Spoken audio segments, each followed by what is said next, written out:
একই রকম মাছের রান্না খেতে কারো ভালো লাগে না, তার জন্য আমি আজকে একটা নতুন পদ্ধতির মাছের রান্না তোমাদেরকে শেয়ার করছি।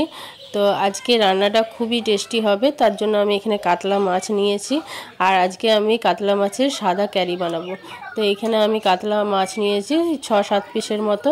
তো এখানে শুধু লবণ মাখিয়ে আমি এটা রেখে দেবো, হলুদ মাখাবো না, শুধু লবণ মাখিয়ে রেখে দেবো।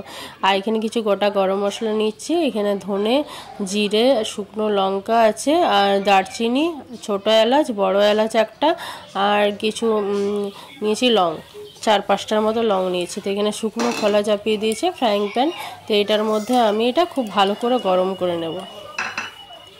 এটা একটা সুন্দর একটা গন্ধ ছাড়বে, তখন আমি নামিয়ে নেব। খুব কড়া করে ভাজার দরকার নেই, তাহলে মানে গন্ধটা খারাপ উঠবে, পোড়া পোড়া উঠবে। ওই জন্য হালকা ভেজে আমি এটা ঠান্ডা হওয়ার জন্য নামিয়ে নেব। তো এটা আমার ভাজা হয়ে গেছে, ঠান্ডা হওয়ার জন্য রেখে দিয়েছি।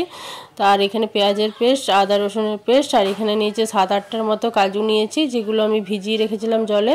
আর এখানে 2 চামচের মতো টক দই নিয়েছি। এটা ভালোভাবে খুব ভালো করে ক্রিমের মতো একদম মিহি পেস্ট বানিয়ে নেব। আর এখানে ফ্রাইং প্যানে আমি সরষের তেল চাপিয়ে দিয়েছিলাম, সেটা আমি মাছ ভাজার জন্য। তো মাছগুলো আমি খুব ভালোভাবে ভেজে নেব। তোমরা চাইলে সাদা তেলও ইউজ করতে পারো, আমি এখানে সরষের তেল ইউজ করছি।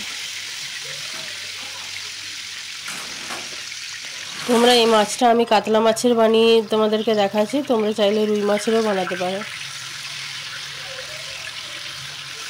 তবে এই কাতলা মাছ হলে বেশি টেস্টি হয়।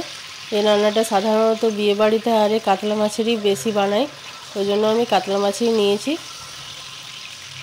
কাতলা মাছ আর রুই মাছ দুটোই যাবে, অন্য কোনো মাছ হলে কী রকম লাগবে আমি বলতে পারছি না, তবে আমি এই দুটো মাছেরই আমি রান্না করে দেখেছি। তো এইখানে আমি ওই সর্ষের তেলটা, যেটা মাছ ভাজা তেলটাতেই আমি পেঁয়াজ পেস্টটা দিয়ে দিলাম। অন্য কোনো মাছের হয়তো ভালো লাগতে পারে, কিন্তু আমি কখনো ট্রাই করে দেখিনি, ওই জন্য আমি কাতলা আর রুইটাই আমি তোমাদেরকে সাজেস্ট করব। তো এইখানে পেঁয়াজটা পেস্টটা বাটা, পেঁয়াজের পেস্ট বাটাটা খুব ভালোভাবে ভাজা হয়ে গেছে। আর এখানে আদা রসুন কাঁচা লঙ্কার পেস্টটাও দিয়ে দিলাম, এটাকেও খুব ভালোভাবে আমি ভেজে নেব। আর এইখানে কিছু আমি কাশ্মীরি লঙ্কার গুঁড়ো দিয়েছিলাম, আর কোনো মশলা আমি ইউজ করিনি, আর লবণ ইউজ করেছি। তো আমি তোমাদেরকে ওইটা দেখাতে পারিনি, ওই জন্য আমি বলে দিলাম এই কাশ্মীরি লঙ্কার গুঁড়ো আর লবণ।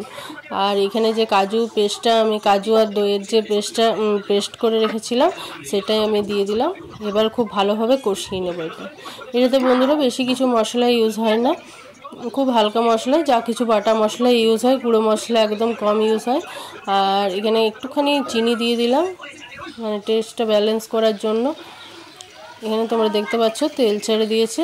আর যে গুঁড়ো মশলাটা আমি পিষে রেখেছিলাম, যেটা তোমাদেরকে দেখালাম শুকনো খোলাতে ভেজে রেখেছিলাম, সেইটা আমি গুঁড়ো করে নিয়েছিলাম, ওইটাই আমি একটু দিয়ে দিলাম 1 চামচের মতো। আর এইখানে খুব ভালোভাবে যখন মশলাটা কষানো হয়ে যাবে, তখন তোমরা গুঁড়ো মশলাটা ইউজ করবে। তো এখানে আমি একটুখানি জল দিয়ে দিলাম। আর এটা খুব বেশি মানে ঝোল হবে না, একদম গ্রেভি গ্রেভি লাগা লাগা হবে, ওই জন্য আমি ঝোল দিচ্ছি না, ঝোল করছি না। এবার আমার ওই মাছের ক্যারিটা রেডি হয়ে গেছে। এইখানে আমি আরেকটা, ওইটার টেস্ট আরও দ্বিগুণ বাড়াবার জন্য আমি এখানে সর্ষের তেলের মধ্যে 6-7 কোয়ার মতো রসুন আর একটা টমেটো কেটে নিয়েছি, আর 2টো কাঁচা লঙ্কা দিয়ে দিয়েছি। তো এটা হালকা মতো ভেজে আমি ওই ক্যারিটার মধ্যে দিয়ে দিলাম। এটা দেওয়ার পর গন্ধটা আর স্বাদটা আরও দ্বিগুণ হয়ে যায়। তো তোমরা না দিয়েও খেতে পারো, কিন্তু এটা দিলে পরে আরও বেশি টেস্টি হয়ে যায়, ওই জন্যই আমি এটা দেওয়া। আমি ডাবুতে ভেজে দেখালাম, তোমরা চাইলে কড়াইয়ে ভেজে পরেও দিতে পারো। আমার কাছে এমনি রকম বড় ডাবু ছিল, ওই জন্য আমি ডাবুতে ভেজেই তোমাদেরকে দেখিয়েছি। তো তোমাদের আজকের রেসিপিটা কেমন লেগেছে আমাকে অবশ্যই জানিও।